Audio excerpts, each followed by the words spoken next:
মুর্শিদাবাদে আইএসএফের শক্তি বৃদ্ধি, হাবিব শেখের হাত ধরে কান্দি থেকে শয়ে শয়ে কর্মীর যোগদান। মুর্শিদাবাদ জেলার রাজনৈতিক সমীকরণে ফের বড় সড় চমক দিল ইন্ডিয়ান সেকুলার ফ্রন্ট অর্থাৎ আইএসএফ। বৃহস্পতিবার লালবাগের নতুন গ্রাম এলাকায় এক বর্ণাঢ্য অনুষ্ঠানের মাধ্যমে কান্দি বিধানসভা কেন্দ্রের কয়েকশো কর্মী সমর্থক আনুষ্ঠানিকভাবে আইএসএফে যোগদান করলেন। জেলা সভাপতি হাবিব শেখের হাত থেকে দলীয় পতাকা তুলে নিয়ে তারা আগামী লড়াইয়ের অঙ্গীকার করেন। এদিন এক অভূতপূর্ব দৃশ্য চোখে পড়ে নতুন গ্রাম মধ্যপাড়া আইএসএফ কার্যালয়ে। কান্দি 68 নম্বর বিধানসভা এলাকার কয়েকশো কর্মী নিজেদের উদ্যোগে ও নিজস্ব খরচে বাস ভাড়া করে নতুন গ্রামে এসে পৌঁছান। তাদের এই উৎসাহে দলের স্থানীয় নেতৃত্বের মনোবল অনেকাংশে বাড়িয়ে দিয়েছে বলে মনে করা হচ্ছে। যোগদান অনুষ্ঠানে উপস্থিত ছিলেন মুর্শিদাবাদ জেলা আইএসএফ সভাপতি হাবিব শেখ, নতুন গ্রাম অঞ্চল আইএসএফ উপদেষ্টা সাইদার শেখ সহ নতুন গ্রাম ও কান্দি এলাকার বিশিষ্ট আইএসএফ নেতৃত্ব ও অগণিত কর্মী সমর্থক। দলীয় পতাকা হাতে তুলে দেবার সময় জেলা সভাপতি হাবিব শেখ জানায় যে মানুষের স্বার্থে এবং ন্যায়ের দাবিতে লড়াই করতে সাধারণ কর্মীরা আজ আইএসএফের পতাকা তলে আসছেন।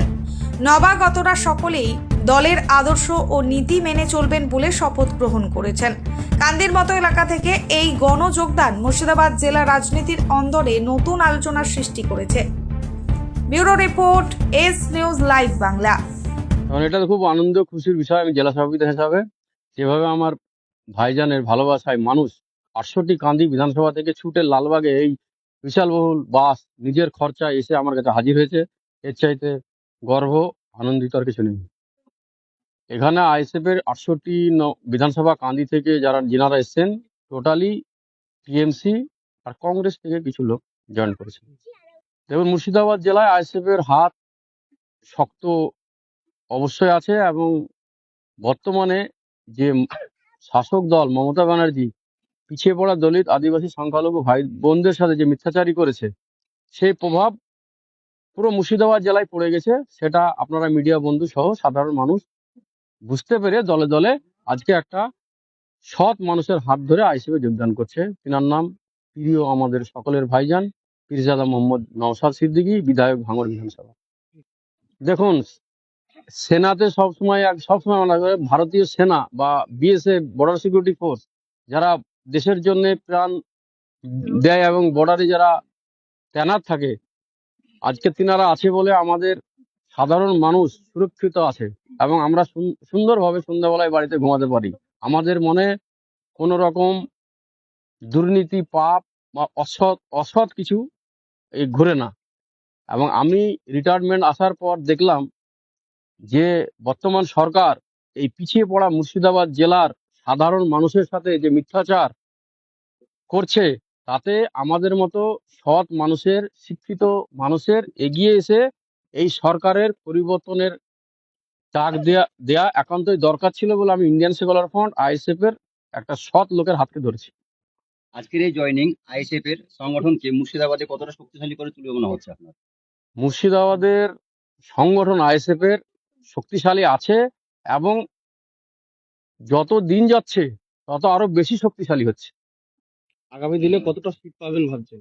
যেমন মুর্শিদাবাদে আমরা সমস্ত ছোট ছোট যারা রাজনৈতিক দল আছে তাদেরকে বার্তা দিয়েছি ভাইজানের নেতৃত্বে, আসুন আমরা সকলে মিলে একজোট হয়ে এই দুর্নীতিগ্রস্ত চোর সরকারকে পরাস্ত করে নতুন একটা সরকার স্থাপন করি, যে আমাদের সহ আমাদের বেকার যুবক যুবতী সমাজের পরিবর্তন আনতে পারবে এবং আমাদের কর্মস্থান, শিক্ষা, স্বাস্থ্যের ব্যবস্থা করতে পারবে। এরকম একটা সৎ সরকার যে হিন্দু মুসলমানের ভেতরে বিভাজন করবে না, যে মানুষ একে অপরের মানুষের সহযোগিতা করবে, হিন্দু মুসলমান হিন্দুর কাঁধে হাত দিয়ে চলতে পারবে, এরকম একটা সরকারের আমরা সামনে আনার ডাক দিয়েছি এবং মানুষ আমাদের তাতে সাড়া দিয়েছে। আশা করছি 26-এ এই সরকারকে পতন করে আমরা নতুন সরকারের আবির্ভাব করব। মমতা ব্যানার্জি আপনার শামশেরগঞ্জে বললো যে ওয়াকফ বোর্ড নিয়ে যে আন্দোলন করবে, তাহলে এর চাইতে বড় দুশমন আমার কেউ হবে না। তাহলে মমতা ব্যানার্জি যদি সংখ্যালঘু ভাই বোনদেরকে এতই ভালোবাসে, এতই তাদের উপরে দুঃখ দরদ থাকে, তাহলে সে কথাটা তিনি ওখানে বলতেন ঠিক আছে আপনাদের সঙ্গে আমি সহমত হয়ে একসঙ্গে এই ওয়াকফের বিরুদ্ধে আন্দোলন করব। তাহলে সেদিনকে তিনি বললেন কেন যে আপনারা যদি এখানে ওয়াকফের আন্দোলন করেন, আমার চাইতে বড় দুশমন এখানে আর কেউ হবে না। তাহলে সাধারণ মানুষ, সংখ্যালঘু ভাই বোন বুঝতে পেরেছেন ইনি মিথ্যাচার সরকার, মিথ্যাচার মমতা বন্দ্যোপাধ্যায় আমাদেরকে কালনাগিনীর মতো সামনে থেকে ধ্বংস করে আর মাথায় ঘোমটা পরে আমাদেরকে উজা সেজে ঝাড়তে আসে, ঝাড়াটা টোটাল মিথ্যা। আপনার নাম এবং পরিচয়। আমার নাম হাবিব শেখ, আমি জেলা সভাপতি মুর্শিদাবাদ জেলা ইন্ডিয়ান সেকুলার ফ্রন্ট। মূল কারণ হচ্ছে যে আজকে বর্তমান ভারতবর্ষে এবং তথা আমরা যে রাজ্যে বাস করছি পশ্চিমবঙ্গ, আমরা কিন্তু যারা সমাজের যারা মানুষ, প্রত্যেকটি পরিবারে হাতে হাতে মোবাইল আছে, প্রত্যেকটি মানুষ তার নিজস্ব জ্ঞান আছে। আমি ব্যক্তিগতভাবে আমি চিন্তা ভাবনা করলাম যে না, যে ভারতবর্ষের বুকে এবং বিশেষ করে পশ্চিমবাংলার বুকে একজনই সৎ ব্যক্তি হয়েছে, সেই দল হচ্ছে সেকুলার দল। জাতি ধর্ম বর্ণ নির্বিশেষে সকলকে কাঁধে কাঁধ রেখে লড়াই করছেন, তার নাম হচ্ছে নওশাদ সিদ্দিকী, ভাঙড়ের এমএলএ। আমি দেখলাম যে না, বিভিন্ন এই ব্যাঙের ছাতার মতো অনেক দল গুজিয়ে উঠেছে, হ্যাঁ, এবং এই নির্বাচনের টাইমে অনেকজনা অনেক কিছু করবে। তাই চিন্তা ভাবনা করলাম যে না, আইএসএফ এ যোগদান করলে পরে আগামী দিনে মানুষের পরিষেবা দিতে পারবো এবং মানুষের পাশে থাকতে পারবো। এবং যে হিন্দু মুসলিম যে ভেদাভেদ তৈরি করতে চাইছে এই তৃণমূল সরকার এবং বিজেপি সরকার, মানুষের মধ্যে একটা বিচ্ছেদ তৈরি করতে চাইছে। তাই দেখলাম এই বিচ্ছেদটা যাতে না হয়, হিন্দু মুসলিম ঐক্যের দল হচ্ছে আইএসএফ, এদের সঙ্গে থেকে লড়াই করতে হবে। কান্দি 68 কান্দি বিধানসভা কেন্দ্রে যে একটা যে সম্প্রীতি আছে, সেই সম্প্রীতি বার্তাটা যাতে নষ্ট না হয়, তার জন্য আমি আইএসএফ এ অংশগ্রহণ করলাম। এবং দায়িত্ব যদি দেন দল, তাহলে আগামী দিনে আমি সেটা প্রমাণ করব যে কান্দি বিধানসভায় আইএসএফ কতটা শক্তিশালী এবং কিভাবে কাজ করবে, মানুষের পাশে থাকবে, সে অঙ্গীকার করলাম। প্রত্যাশা বলতে গেলে আজকে জয়েন করলাম এবং কান্দির মানুষ আজকে 400 জন নিয়ে কান্দি বিধানসভা থেকে জয়েন করলাম।